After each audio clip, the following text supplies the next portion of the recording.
তন্দ্রায় দেখি সারসিনার ময়দানে আম্বিয়া আউলিয়া কেরাম ঘনের নবী ঘনের ওলি আল্লাহ ঘনের রুহু মুবারক গুলো সায়ের করতেছে, রুহু সায়ের করে। আমি ওই হুজুরের মুখে শুনেছি স্পষ্ট। আমরা জানি অনেকেই যার ছাত্র আছেন, উনি কামের লোক ছিলেন। উনি বলছেন দরবার কি বলবো, ভাষা খুঁজে পাচ্ছি না। নেয়ামতের দরবার যে যেভাবে নিতে পারছে, কি ঠিক না বেঠিক, ঠিক না বেঠিক।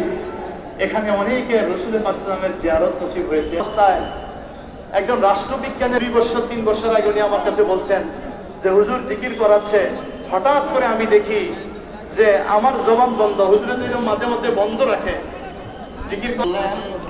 সাহাবা কেরামের বড় মজলিস, সাহাবা কেরাম বললেন ইয়া রাসূলুল্লাহ,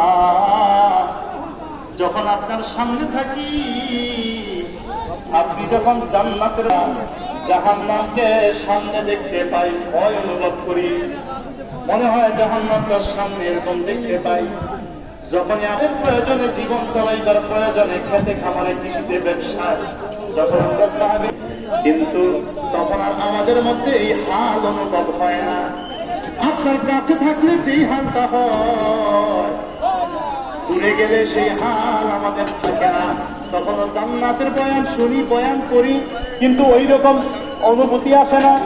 জাহান্নামের বয়ান শুনি, বয়ান করি, ওই রকম অনুভূতি আসে না। নবীজি বললেন লাউ তাদুনুনা আলা মা তাকুনুনা লাসাফাতকুমুল মালাইকা।